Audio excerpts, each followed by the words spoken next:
Do the words Freestar, Windstar, Aerostar trigger any memories for you? Well, if you're a product of the 80s and 90s, much like myself, they probably bring back some memories of Ford's initial offerings in the minivan segment, the Stars. In fact, that Aerostar in the all-wheel drive, long wheelbase form was kind of cool. And you know, the Windstar was actually a reasonably popular vehicle. You probably also know that shortly after that time, the domestics basically dropped out of the minivan market in the favor of SUVs other than Chrysler. So at one point you had basically a handful or so offerings or choices when it came to a traditional minivan. Now that number has slowly crept up. Now if you've been watching my YouTube channel at all, you know that I frequently trumpet the merits of the minivan. So yes, I am excited to be with you today with a 2016 Ford Transit Connect long wheelbase. However, there's something to note. This, in my opinion, is not meant to be Ford's market or Ford's attempt back into that minivan market. In fact, they don't even call this a van. In the passenger version like this, they call it a wagon. And these types of vans that are becoming a little more popular now, especially as delivery vehicles and whatnot, are often referred to as city vans, not a traditional minivan like a Honda Odyssey or a Caravan or a Sienna. So it begs the question then, if this isn't meant to compete with those other traditional minivans, then who's it for? Why buy it? What are its merits? Well, I'm Greg Kavanaugh, and this is my amateur car review channel, the Gallup Journey Test Drives. And thanks for finding me, and stick around for the next few minutes, and hopefully I will answer that question.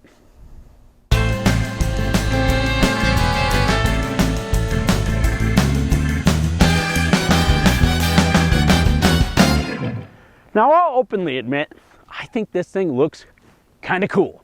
It's like a Euro quirky cool. And while many of you would probably argue in the comments that all minivans look alike, I think most of you would agree that this doesn't look like those other minivans. It probably still looks like a minivan, but it doesn't look like the other traditional minivans out there, the Quest, the Sienna, the Odyssey, the Caravan, and so forth.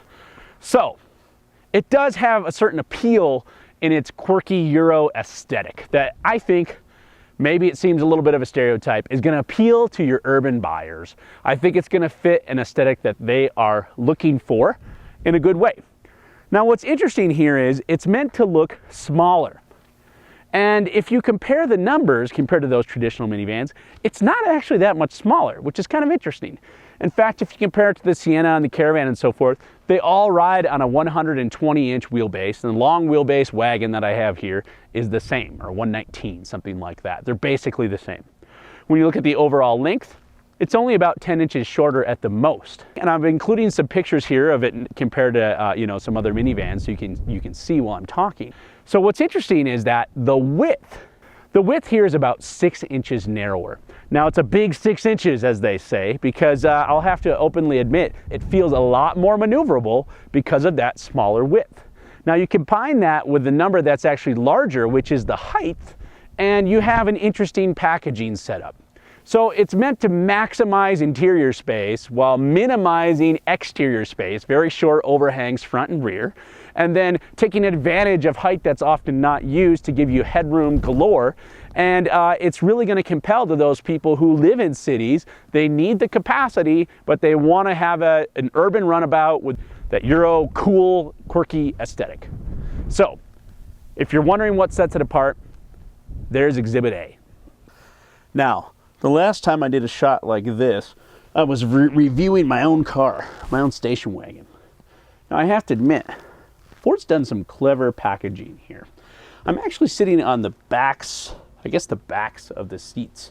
And what they've done is they've allowed the seats to kind of collapse down very low, and then they've incorporated these kind of panels here, which you can unfold to create this flat load floor. I'm not actually on the floor, I'm on the seats. And you know, considering how tall this vehicle is in terms of headroom, it really gives you a ton of space. I mean, if you could kind of get over it and you could buy this as a single person or even a couple, throw your mountain bikes or kayaks on the top and just, I mean, you could easily throw your sleeping bags in here and just travel the country going to cool places. That would be awesome. Now, it's interesting here because if you compare this to say like the Caravan, You know, it's got stow and go seating where that rear seat will collapse into the floor, and then the front seats will also collapse into the floor, and you actually have a flat load floor. You're actually on the floor there as opposed to on the backs of the seats. That's going to give you a little bit more cargo space. But I have to admit, for the way Ford did this, it's pretty clever packaging, the way they've done this. Now, let me show you a little bit of how it works. Now, when using the back, I've got a couple camera angles set up here so I can hopefully show this to you. So these are the panels that fold down, and they use magnets to hold to the back. Now, here's the problem you have. You can't just do all this from the back, either manually or obviously with power like you can in a traditional minivan. So there is that item there that's a little bit of a struggle if you're going to be doing this frequently. First of all, it took me a bit of a learning curve to even figure out how to do this. You pull here and also here, and you can see it kind of moves forward and pulls up. But then you can see you can't really get to the seat bottom here unless someone else figures out a different move. So you got to make your way around to the other side, come through this door here, and then pretty easily it just flips up. And you can see it's not a ton of work, but it's a couple step process. Now in the back here, you can see these are mounted by these magnets, which for the most part hold it in place. Seat rests do come up then when you need to. You can pull them up and they kind of do their thing, and they become more traditional seats. But it's not going to give you that killer third row a traditional minivan is going to do. And then and then these seats do move fore and aft laterally. They do move fore and aft. They slide to change the amount of space you have back here versus what you have up there. Now, for passengers versus cargo. So I'm going to pull this one up too at the same time. And you can see they recline differently as well, which is kind of nice. Now back here you have just enough space if you were going to lay down you know, a couple of suitcases, you could probably make it work. A full-size cooler is not going to work unless you have them all the way forward. It could probably work depending on how wide it is. You know, in terms of groceries and stuff, you'd probably be fine back here even using the third row, but it's not as big as a minivan. It's not as big as a traditional minivan. I'm just going to keep saying it over and over again. It doesn't have quite the utility and cargo and passenger capacity of those, but it is a little bit different at the same time. Now, when it comes to using this third row regularly, if you put down the second row like that, completely collapse it, it's fine getting in and out. However, if you're going to use that third row regularly, you can get this with buckets, which is going to limit you to 6-person capacity versus 7. But your kids will probably just likely go right between the seats and come back here, and that'll work fine. Now, you're not going to have that extra seat, you know, if you need to take grandma or a couple friends along or whatever, but that might be a compromise you have, especially if you have a family of 5 or less. Okay, so something to think about. Now, in terms of comfort back here, I'm not going to lie, it's not that bad. It can't compete with a traditional minivan. The third row on those are excellent. This is decent. This is pretty good, especially given this vehicle's dimensions and the packaging and so forth. Now, you can see these seats, they do recline. You just grab these little red, let me move to this side. You grab these little red tags right here, and you can change the seat back. And that makes a huge difference because you can see my knees are a good bit above my waist still, my hips. That's because these seats are so close to the floor. That's going to make it a little more uncomfortable on a long journey. But in terms of knee room, not bad. My toe room is decent. I got my own vents, my own cup holders, good sized windows, ton of headroom. So I don't know about knees, but in terms of headroom, someone taller than me would still be fine back here. Which kind of makes you wonder, if Ford had managed to do this with their seats, they'd probably be a good bit more comfortable, and I'd still have headroom. Maybe brought them up 1 inch to 2 inches. Interesting thought for you, Ford, for Gen 3 of the Ford Transit. But I guess I'll go ahead and say it. Compared to a traditional minivan, the third row is going to be much better in a traditional minivan, but this is plenty usable, and it's better than a lot of you know, crossovers on the market, I'll have to admit. Comparable or slightly better than those. So something to think about if you want to use it often.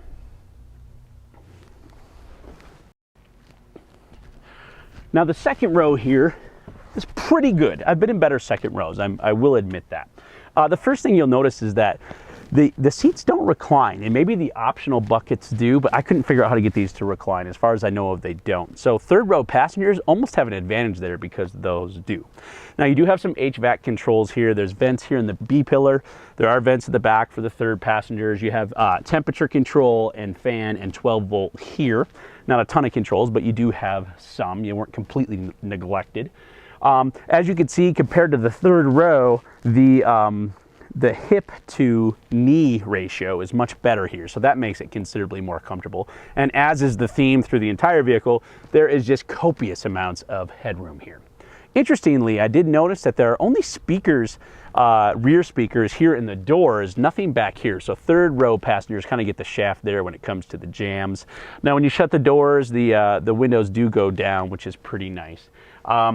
If you do go for 7 passenger capacity with this setup, you do get a center armrest here. It's kind of flimsy and small, but it's got a teeny bit of storage. You could put a handheld device in there, or if you're old school, some like I Spy cards or something. And then you can have a couple cup holders, which will probably hold a couple 32-ounce drinks. So, you know, for long trips, there are some vehicles that are going to be better for the second row. But as a city runabout, which is, I think, you know, this is intended function, it's just peachy. It worked great. Peachy. Now out here on the open road, or city streets even, the overwhelming vibe of driving this Transit Connect is, man, what a ridiculous view. It's like seeing the road through an IMAX theater. It's like driving around an IMAX. It's insane how big this windshield is, particularly in height. When you combine that with the immense headroom you have here, it has this really open, airy feeling, like a cathedral hall or something like that. It's kind of cool. Now, it does have a feeling that this is an economy car that's been hit with an air compressor. You do kind of have like those economy car sounds. The engine feels a little bit labored. The transmission's pretty slow to shift. There's a good bit of road noise, and the ride is not particularly smooth. I mean, it's not rough, but it's you know, it's not a luxury car. It's not a Buick Enclave, that's for sure. You will notice other things too, like in the interior, there's this shelf up here. Clearly they took the cargo van and figured out how could we modify it to work for passengers, not necessarily designed for passengers from the get-go. This plastic shelf allows you to stick a ton of stuff up here, which is cool, although it feels kind of bus-like, but it clearly looks like they just kind of bolted it up there. Now on this are probably the biggest visors you can get on the market today, so much so it's blocking my GoPro. What's interesting though is on those visors are regular, if not even small size vanity mirrors. I cannot figure it out. You have these huge visors, why not put huge mirrors on there so people can use them? I mean, what an advantage you would have. The dash is pushed really low and really far forward, so like there's no problems with the A-pillars here. They're well in front of the mirrors, and it kind of gives you almost that old school Lumina, what were they, the APV vibe, Silhouette, was that the other one too? You know, it's just way up there. There's a ton of space up here on the dash. You could stick a couple duffel bags up there and you probably wouldn't even notice. Now the powertrain here is Ford's fairly ubiquitous Duratec. They've been making these inline fours forever. This is the 2.5 liter Duratec inline four. Makes 170 horsepower, basically 170 horsepower and torque, give or take one on each side. And you know, it does exactly what you'd expect it to do. I mean, you look at this vehicle, you do not expect it to be a powerhouse or a rocket ship, and it just isn't. There's no doubt about that. It's pretty slow. The kind of the initial travel you get in the gas pedal will, you know, kind of dart you out into traffic real quick, but then after that it feels pretty labored. You know, it's not a highway Autobahn flyer. It's an around town 0 to 30 mile an hour scooter, if you will. In terms of fuel economy, it's going to net you 27 on the highway, which is quite good. It's 22 combined, 19 in the city. Those numbers, if you compare them to something like, you know, a front-wheel drive Sienna, basically a tick better in the city and the combined, and a couple ticks better out on the open road. So you're not necessarily buying the Transit because it gets markedly better fuel economy. It's better, but not by much, not necessarily as a selling point. So how do you wrap this vehicle up? Well, let's just say this. You're not necessarily buying it on price. You would look at it and think maybe it's a little bit cheaper than a traditional minivan, but in this XLT long wheelbase, you know, wagon as they call it, it's just under 30 grand with not that many options. The website's a little bit cryptic, and they don't specify things with long wheelbase versus short wheelbase, but it looks like the starting price, at least according to the sticker on here, is 26 grand. So if you cross shop that with some traditional minivans, you can get a Caravan pretty reasonably equipped for about 27. 27, and you can actually get it for less than that, 25. And if you go for their super American value model or something like that, it's 22 grand. Now you can get this at that price point as well, but that's the short wheelbase cargo van version of this, not the passenger van version. So you're not buying this necessarily for price. As I mentioned, the fuel economy really isn't any better. It's better, but not markedly so that you're gonna go buy it for that. And in terms of space, it's not better than a traditional minivan either. However, this thing is Euro, unique, cool. It's different. If you're not looking for that traditional minivan use and vibe, and you're more looking for something that kind of drives and feels like a compact car, but with a ton more versatility, this is the vehicle for you. And that, I think, is its niche. In terms of, well, anywhere in America, but especially in your urban areas. People who like a compact car, but they need a little bit more space and versatility, this is gonna give it to you, and that makes it worth checking out. Well, I need to give a big thanks to the folks over at Gurley Motor Company. That is New Mexico's oldest car dealership, and it's located right here in Gallup, New Mexico, for hooking me up with the Transit Connect. A lot of fun as usual, and the great people down there. Check out their link in the description. And most importantly, of course, thank you to you guys for watching, liking, subscribing, sharing. I appreciate it. And of course, commenting. I'm curious what you guys think of this one. We'll see you guys next time. Or girls. We'll see girls or guys. Nothing like a good butt shot for YouTube. Clickbait. Now, the last time I did